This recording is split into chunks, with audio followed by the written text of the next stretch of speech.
So as Holy Week continues today, we celebrate Holy Thursday. Holy Thursday being kind of an odd day. It's still penitential. It's not yet Easter, but it is celebratory. It's celebratory because today's the day that we celebrate that Christ gave us the priesthood and he gave us the Eucharist. Right? He gave us the priesthood so that we can have access to the Eucharist. And there's this little ritual that most churches will do, the washing of the feet. The priest will get down and he'll wash 6 people's feet. And a lot of people will say that this is a sign of service. And it is that.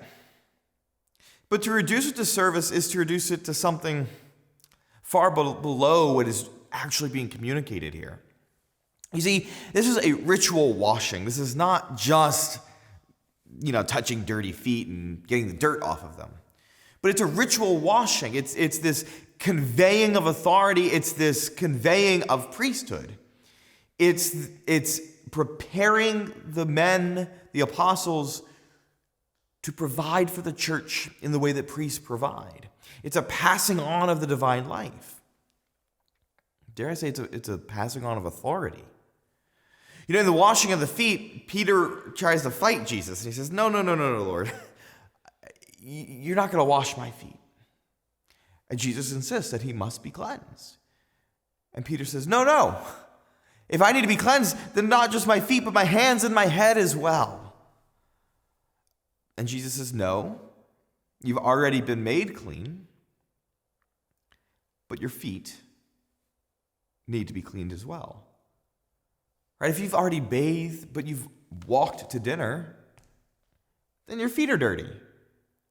If you've already entered into the divine life, if you've already begun to live as a believer and a follower of Christ, you are cleaned.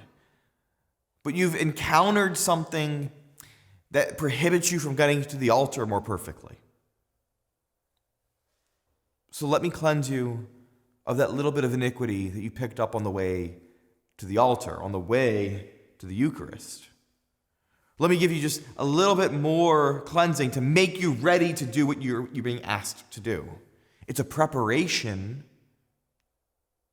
for the Eucharist. It's a preparation for him to distribute the Eucharist, to confect the Eucharist, to provide for the world what Christ came to give the world. In the washing of the feet, we celebrate then the institution of the priesthood and the institution of the Eucharist.